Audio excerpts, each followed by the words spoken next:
Today, we're talking about narcissistic injury. If you've ever dealt with a narcissist, you may have noticed that they react strongly to even minor criticism or rejection. This reaction is often due to what's known as a narcissistic injury. So, what exactly is a narcissistic injury? A narcissistic injury is a psychological wound that happens when a narcissist feels their self-image or ego is threatened. For most people, criticism or rejection can be uncomfortable, but they can handle it. For a narcissist, though, any threat to their sense of superiority or control feels devastating. Why does it hurt so much? For narcissists, their entire identity is based on being admired, validated, and seen as special. They lack an inner sense of self-worth, so they rely heavily on external praise and admiration. When someone challenges this view of themselves, it's as if their foundation is cracking. This injury triggers feelings of shame, insecurity, and sometimes even worthlessness. Emotions they desperately try to avoid. Common triggers of narcissistic injury. Anything that challenges their self-image can trigger a narcissistic injury.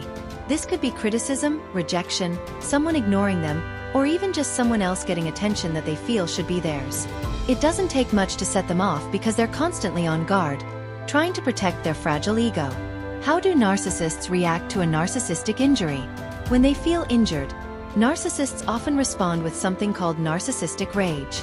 This is an intense reaction, which could look like explosive anger, harsh criticism, or even revenge-seeking.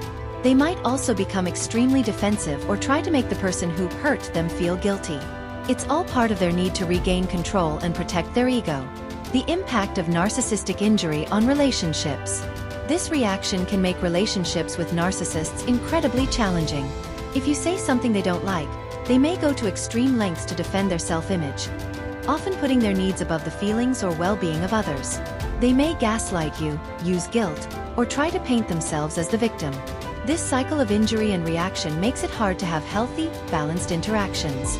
How to handle narcissistic injury as a survivor. If you're dealing with someone who frequently experiences narcissistic injuries, it's important to remember that their reactions aren't about you. They're about their need to maintain a certain self-image. Don't take the bait when they try to make you feel guilty or responsible. Set boundaries, stay calm, and avoid engaging in their attempts to draw you into their drama. Final thoughts. Understanding narcissistic injury can help explain why narcissists react the way they do. It's not just about a bruised ego. It's about a deep psychological wound that threatens their entire sense of self. Remember, you're not responsible for managing or protecting their ego. Focus on setting boundaries and protecting your own peace.